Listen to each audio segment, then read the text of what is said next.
शहीद कर्नल संतोष बाबू को तेलंगाना के सूर्यापेट में दी गई आखिरी विदाई। श्रद्धांजलि अर्पित करने लोगों का हुजूम उमड़ा।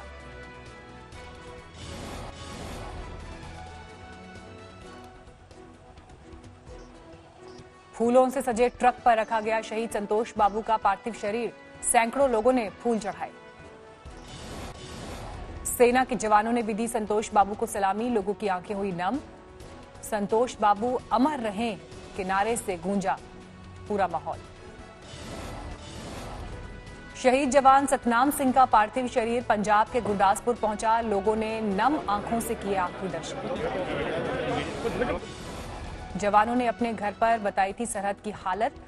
नायब सूबेदार मनदीप सिंह ने कहा था, हम चीन के खिलाफ दीवार बनकर खड़े हैं। पटना के बेहटा में शहीद सुनील को दी गई आखिरी विदाई। हजारों की तादाद में जुटे लोग। सोमवार को एलएसी पर गलवान घाटी के पास हुई झड़प में शहादत। लोगों ने लगाए शहीद अमर रहें के नारे। शहीद सुनील कुमार को राजकीय सम्मान के साथ दी गई श्रद्धांजलि। सीएम नीतीश की गैर हाजिरी में मौजूद रहे डिप्टी सीएम सुशील मोदी। लद्दाख में चीन के साथ झड़प में शहीद हुए हवलदार के पलानी का शव पहुंचा मुदरई। एयरपोर्ट पर दी गई श्रद्धांजलि। बाद में शहीद पलानी के पार्थिव शरीर को उनके गांव ले जाया गया। लोगों ने नम आंखों से किए आखिरी दर्शन।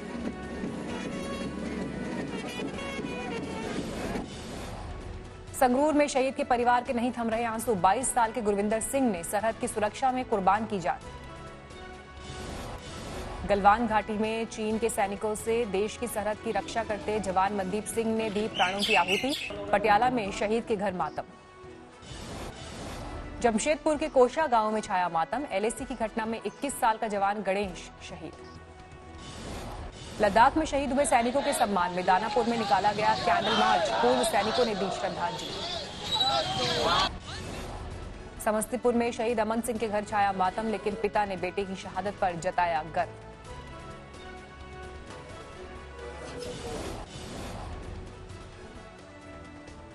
मेरठ में शहीद विपुल रॉय के घर मातम। गलवान घाटी में देश की रक्षा करते हुए दिया बलिदान। चीनी दुस्साहस पर पीस पार्टी के राष्ट्रीय अध्यक्ष डॉक्टर अयूब ने साधा केंद्र सरकार पर निशाना। देश के प्रधानमंत्री हमेशा हमें सेफ होने की बात कहते थे, तो इस तरह से हमला कैसे हो गया। भुवनेश्वर में बहादुर सैनिकों को लोगों ने दी श्रद्धांजलि। कैंडल मार्च निकाला।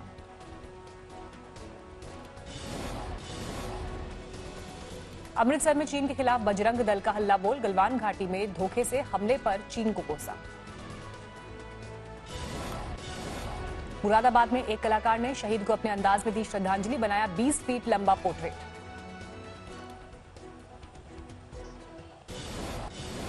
प्रधानमंत्री मोदी ने कल बुलाई सर्वदलीय बैठक। चीन के साथ हालात को लेकर करेंगे चर्चा। चीन के 52 मोबाइल ऐप पर भारतीय खुफिया एजेंसीज की नजर। लिस्ट सरकार को सौंपी। सरकार इन्हें कर सकती है ब्लॉक। विदेश मंत्रियों की बातचीत से पहले बेसुरा राग अलाप रहा था चीन। भारतीय जवानों पर लगाया एलएसी पार करने का आरोप। चीन के अखबार ग्लोबल टाइम्स ने फिर लिखा धमकी भरा लेख। अगर भारत एलएसी पर तनाव बढ़ाता है तो उसे पाकिस्तान, नेपाल और चीन की तरफ से दबाव झेलना पड़ेगा।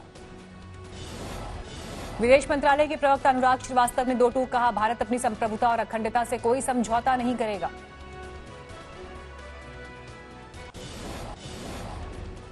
चीन पर आर्थिक शिकंजा कसने की तैयारी। टेलीकॉम मंत्रालय का बीएसएनएल को निर्देश, चीनी कंपनीज को कम मौका दें। संचार मंत्रालय ने निजी कंपनीज को भी दी हिदायत। चीनी कंपनीज की भागीदारी वाले प्रोजेक्ट पर फिर करें विचार। 4G फैसिलिटी के अपग्रेडेशन में किसी चाइनीज कंपनी के उपकरणों का नहीं होगा इस्तेमाल। पूरा टेंडर नए सिरे से जारी होगा। टेलीकॉम विभाग का फैसला, सभी प्राइवेट सर्विस ऑपरेटर्स को देंगे निर्देश। चाइनीज उपकरणों पर निर्भरता कम करें। मेरठ रैपिड रेल प्रोजेक्ट से भी चीनी कंपनी को बाहर करने की संभावना पर विचार। चीनी कंपनी ने भरा सबसे सस्ता टेंडर।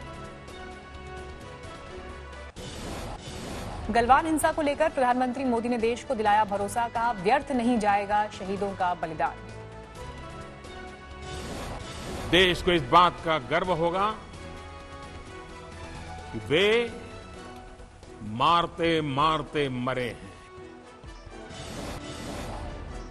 चीन को पीएम मोदी की खरी खरी, कहा हम उकसाते नहीं लेकिन अखंडता और संप्रभुता से समझौता भी नहीं करते। विदेश मंत्री एस जयशंकर ने चीनी विदेश मंत्री को घुमाया फोन, कहा जो हुआ वो चीन की सोची समझी प्लानिंग।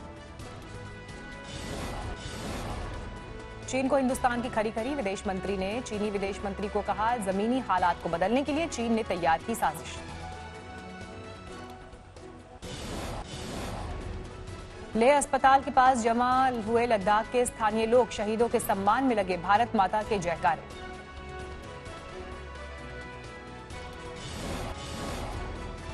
लेह में शहीदों के लिए खास प्रार्थना, लद्दाख बौद्ध एसोसिएशन ने जवानों को दी श्रद्धांजलि। गलवान हिंसा के खिलाफ देश में चीन के खिलाफ जोरदार गुस्सा, सूरत में लोगों ने तोड़ दिया चीनी कंपनी का टीवी। चीन के खिलाफ जयपुर में करनी सेना का विरोध प्रदर्शन, बाजारों से चीन के सामान के बहिष्कार की धमकी। पटना में चीन के खिलाफ जन अधिकार पार्टी का विरोध प्रदर्शन, पप्पू यादव की अगुवाई में समर्थकों का हल्ला बोल।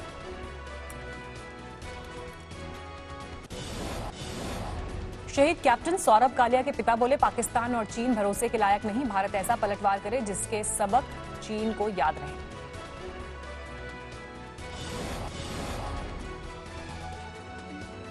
इनकी सोच रहती है एक चीन और पाकिस्तान, इनके ऊपर हम कभी भी इतबार नहीं कर सकते।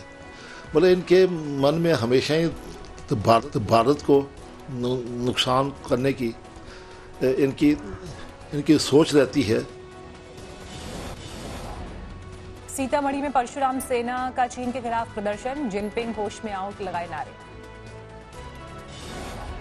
वैशाली के चकफते निवासी जय कुमार सिंह के घर मातम, गलवान घाटी में दी शहादत। आरजेडी के वरिष्ठ नेता रघुवंश प्रसाद सिंह कोरोना पॉजिटिव, पटना के एम्स में भर्ती कराए गए।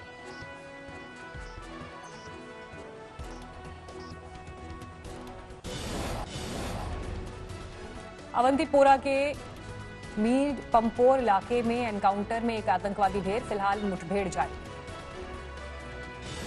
कुछ आतंकवादियों को घेरा गया था, बाकी आतंकियों की तलाश जारी।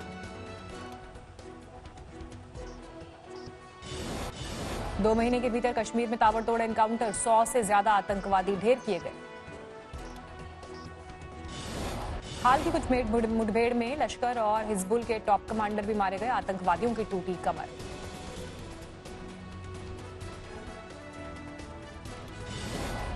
हाथरस में रिश्वतखोरी में 2 टीचर सस्पेंड, वायरल वीडियो के बाद की गई कार्रवाई।